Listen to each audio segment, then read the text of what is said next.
Shabbat Shalom.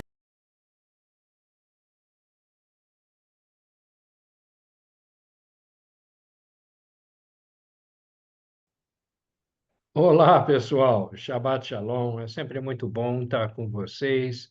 É sempre muito bom falar de novo das coisas que o Senhor tem falado conosco. Dessa vez, nós estamos aqui na Parashá Balak e é uma história eletrizante, gente, novidades e mais novidades. E hoje a gente tem uma pessoa muito especial com a gente, a Natália Brandi Golanda, muito querida. Ela está sempre nos ajudando a publicar os vídeos e hoje ela vai participar. Eu estou entusiasmado com isso. Shabbat Shalom, Natália. Shabbat Shalom, Alex. Shabbat Shalom a todos. É um prazer muito grande estar fazendo parte, né, das gravações. Vai ser minha primeira paraxá comentada aqui, né, porque a gente acompanha na edição dos vídeos. Eu estou muito feliz por isso. Legal, e a Obrigada gente pela também. oportunidade.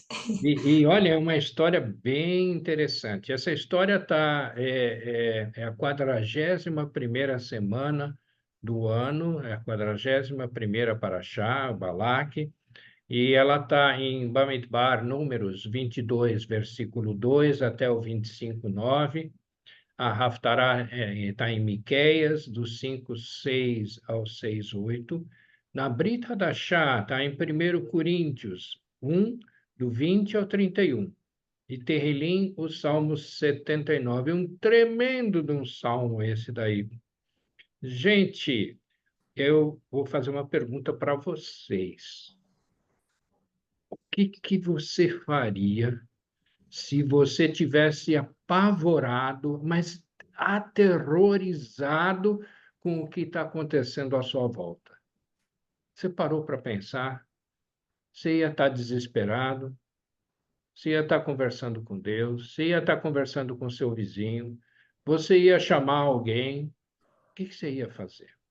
Essa história, ela é exatamente isso. Essa história do rei de Moábia. Moábia era uma das terras existentes lá, um dos povos existentes lá no Oriente Médio, né?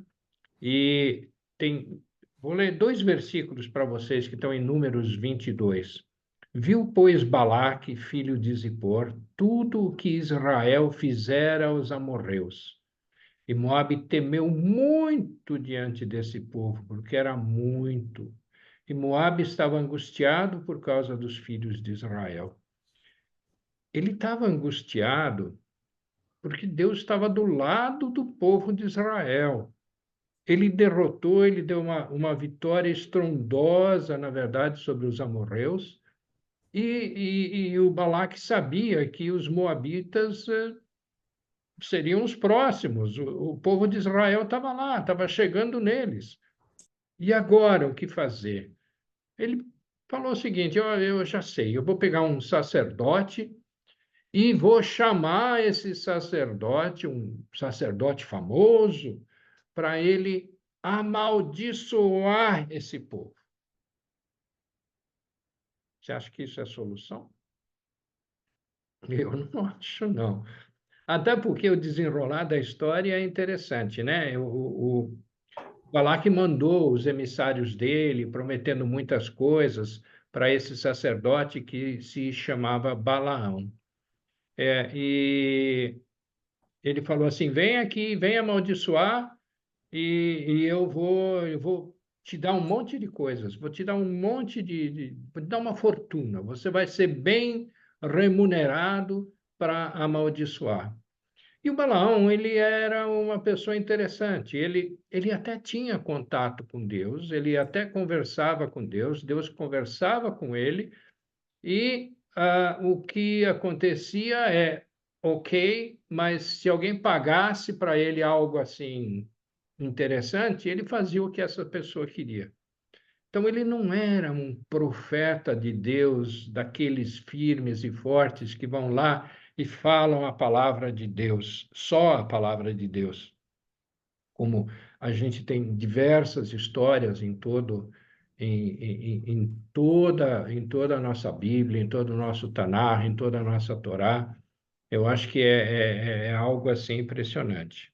Ele até conversou com Deus, falou assim, sei lá, vou ou não vou? Ele falou, tá bom, vai, mas ó, cuidado aí, hein? É,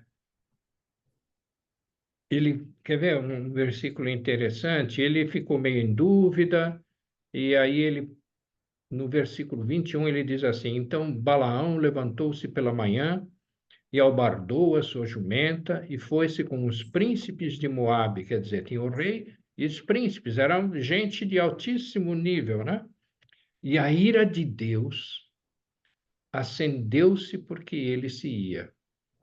Deus, na verdade, ele não queria nem que ele fosse, mas ele acabou decidindo ir.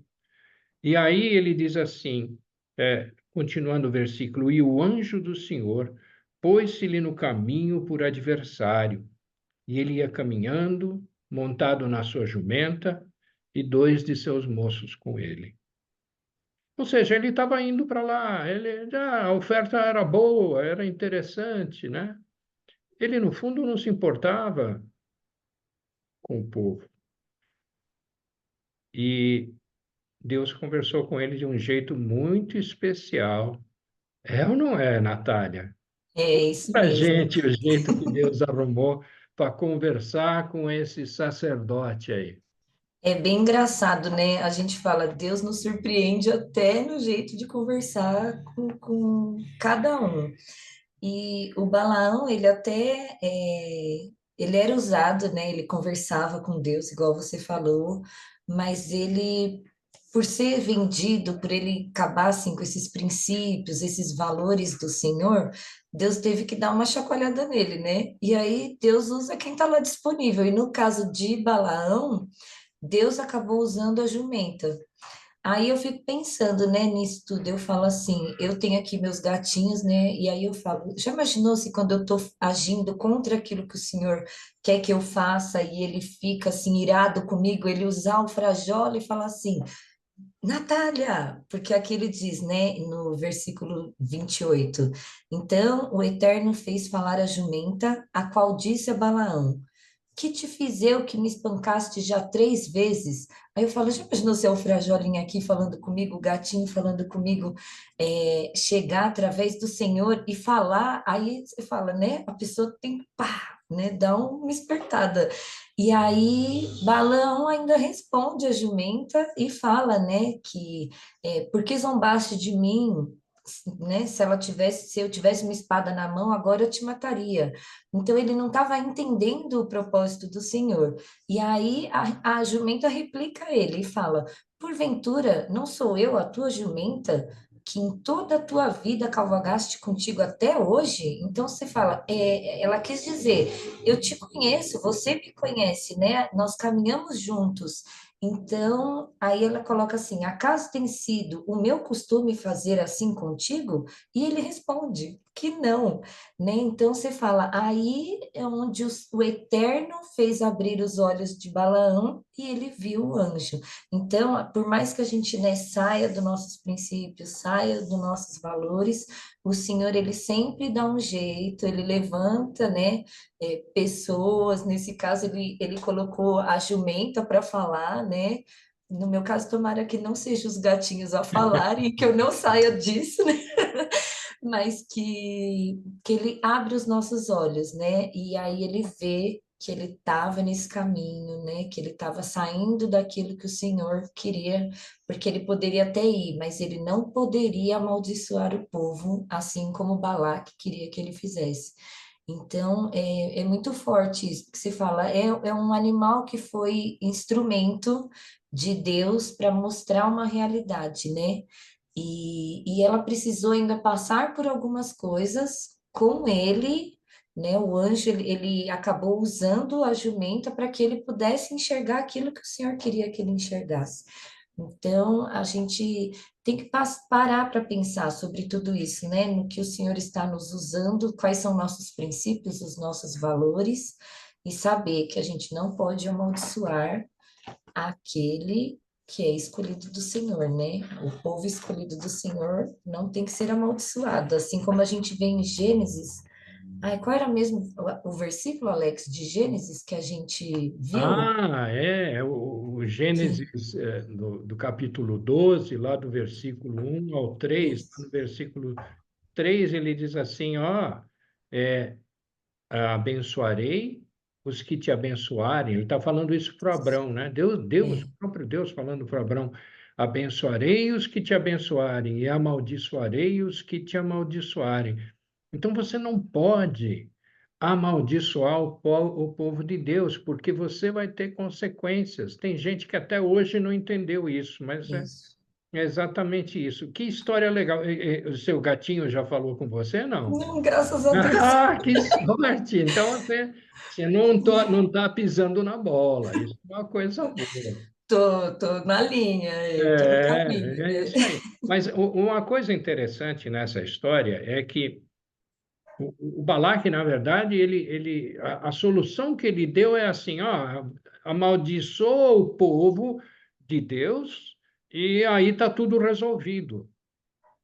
Só que não estava tudo resolvido, porque, inclusive, o Balaão, o Balaque acabou levando o Balaão para vários lugares, amaldiçoa pelo menos esse pedacinho aqui do povo, esse pedacinho aqui do exército, não precisa amaldiçoar todos, só um pedaço. Mas Deus não permitiu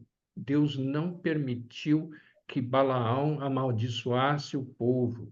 Pelo menos Balaão entendeu o que, depois de todo esse episódio com a jumenta, o Balaão entendeu que ele não podia amaldiçoar o povo de Deus. Infelizmente, hoje, nos dias de hoje, o mundo amaldiçoa o povo de Deus e vai ter consequências imensas. Você vê a quantidade de bênção que existe no povo de Israel. O povo de Israel, ele é criativo. O povo de Israel é batalhador. Eles geraram muitas coisas científicas na área de medicina, na área de engenharia, na área de irrigação. Aquela terra era uma terra árida e eles criaram irrigação. Aquela terra onde o povo acabou se estabelecendo era cheia de pântanos. Para você ter uma ideia, eles plantaram eucaliptos e eucaliptos bebe muita água e aqueles pântanos acabaram virando. Isso não está lá na Bíblia, não, isso aconteceu depois, né? Eles acabaram virando terra fértil. Hoje você fornece alimentos para várias partes do mundo, você, como Israel, fornece tecnologia para várias partes do mundo, e ainda tem gente tentando amaldiçoar o povo de Israel. Teve várias tentativas. Nessa história aqui do Balaque, do Balaão, teve várias tentativas, mas o Balaão não amaldiçoou o povo. Não amaldiçoou o povo. Ele só falou bênçãos. Ele só falou bênçãos. Só isso. Durante os capítulos 22, 23 e 24, essa é a história. E lá no fim, né, o Balaque chegou à conclusão que, putz, não tem jeito, eu vou mandar esse cara embora, né? Ele fala assim, então Balaão, no versículo 12, então Balaão disse a Balaque, não falei eu também aos teus mensageiros que me vieste dizendo, ainda que Balaque me desse a sua casa cheia de prata e ouro, não posso traspassar o mandado do Senhor. Não posso traspassar o mandado do Senhor. Deus falou para você fazer um negócio, você não pode ir contra. Deus, o Balaão, de certa forma, estava indo contra, e até a jumenta falou dele, até o seu Frajola ia falar com você, E entendeu? Eu não sei se você tem gato, cachorro, cachorro, papagaio, não importa. até Deus um é jumentinho. capaz de usar o seu animalzinho de estimação para falar com você se você não entender direito o que Deus quer que você faça.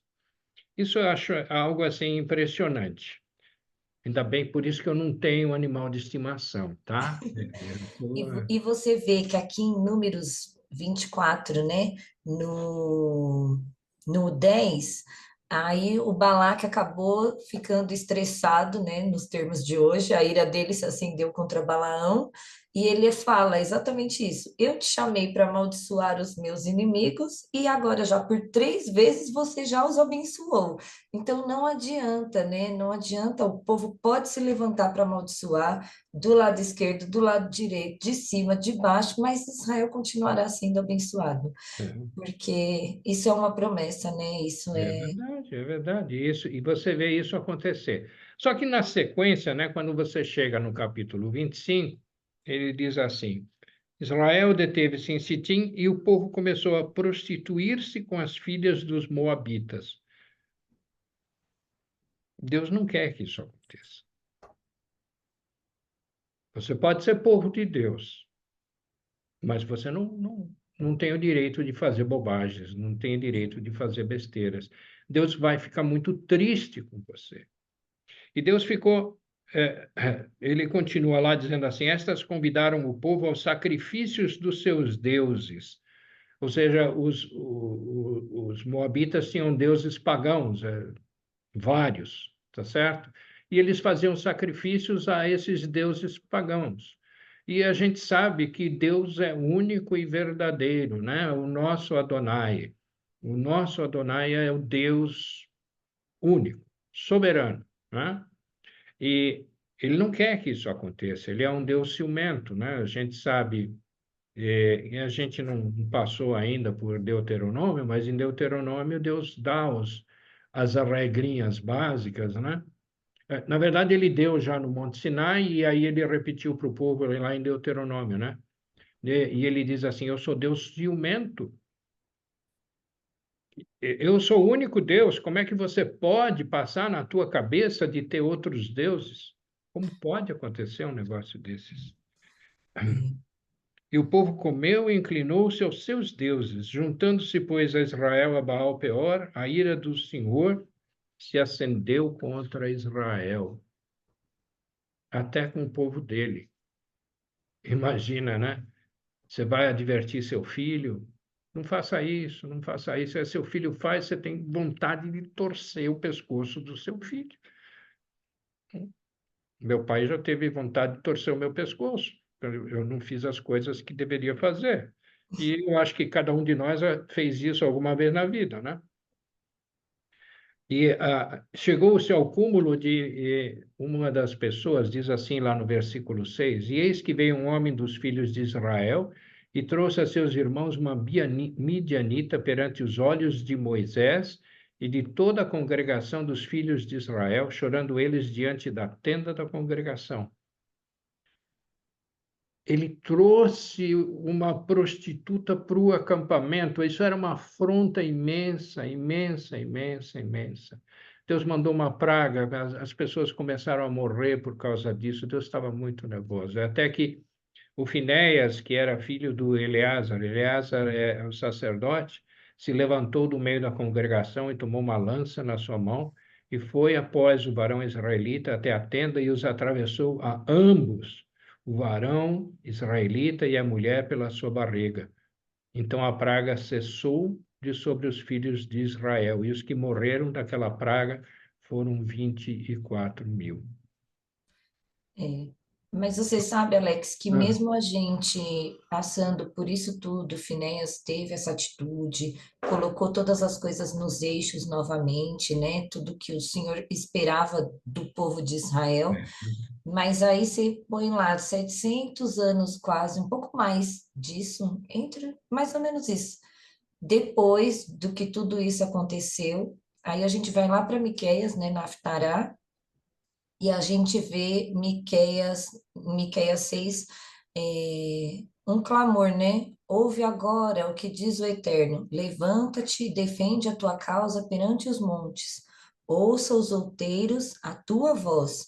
Então, mesmo depois de tantos anos, tudo isso que aconteceu naquela época, o povo parece assim que não entendeu o que o Eterno queria, né? Não entendeu qual era o posicionamento, qual era, né, os princípios que a gente tem que seguir, que é aquilo que o Senhor, né, deu a Moisés, que o Senhor nos fala através de Yeshua, e aí o povo estava do mesmo jeito, fazendo tudo errado da mesma forma. E aí Miqueias acaba colocando isso, né? Que houve esse clamor, né? Houve montes, a controvérsia do Eterno, né? E faz por isso, né? Vamos trazer aquilo que o Senhor colocou lá atrás. Ele ainda coloca aqui: povo meu, lembra-te agora do que maquinou Balaque, o rei de Moabe, e do que lhe respondeu Balaão, né? Lembra da jumenta, sabe? Só faltou Deus colocar isso no versículo. E aí o pessoal continuou assim, né? E aí você pensa, né? Passam-se os anos e o pessoal continua assim. Hoje em dia não está muito diferente. A gente vê tudo aquilo que o Senhor nos deixou, né?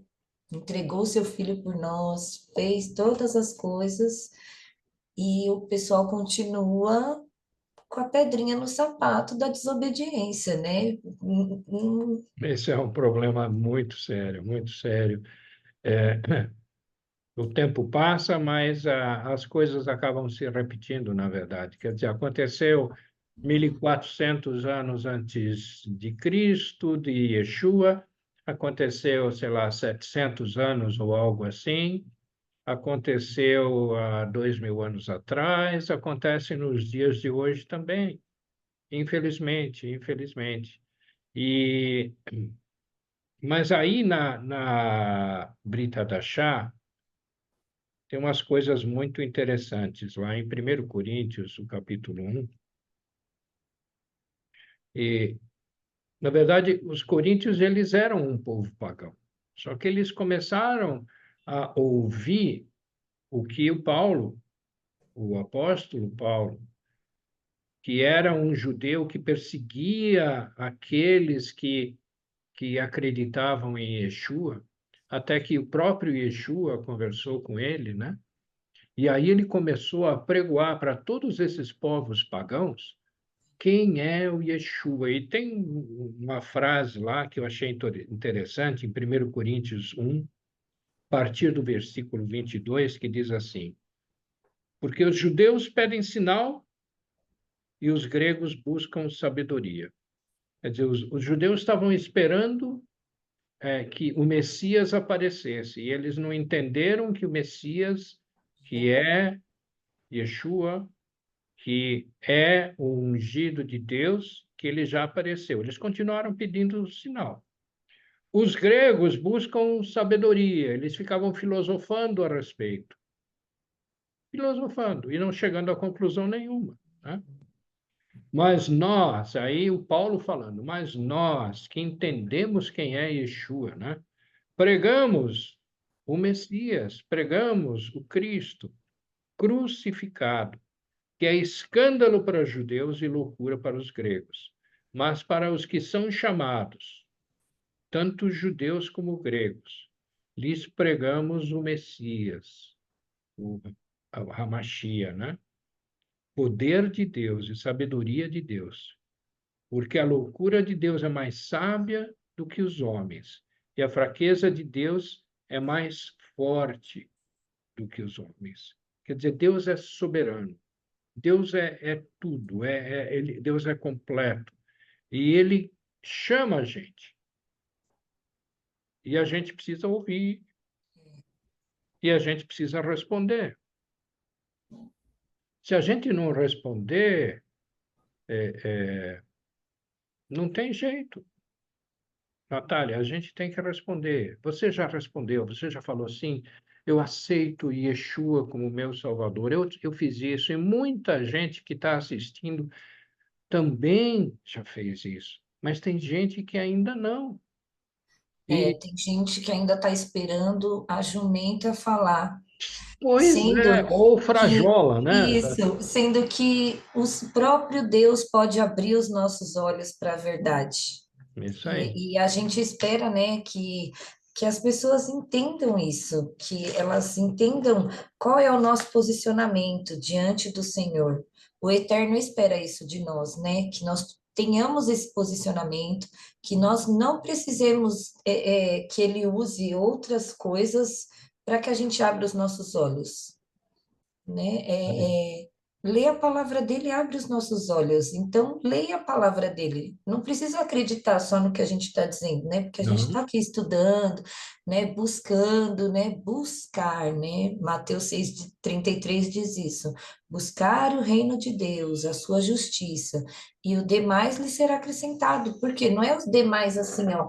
Ah, eu preciso de uma casa, eu preciso de um carro. Não, os demais é a sabedoria dele, é aquilo que ele quer que nós, né, que a gente abra os nossos olhos e entenda o que ele quer de nós.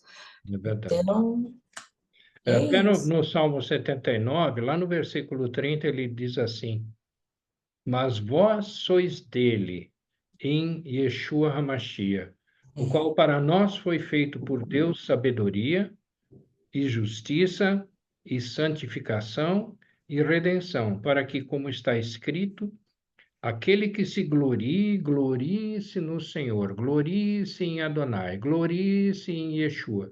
É isso. isso que nós temos que fazer, nós temos que estar voltados para Ele.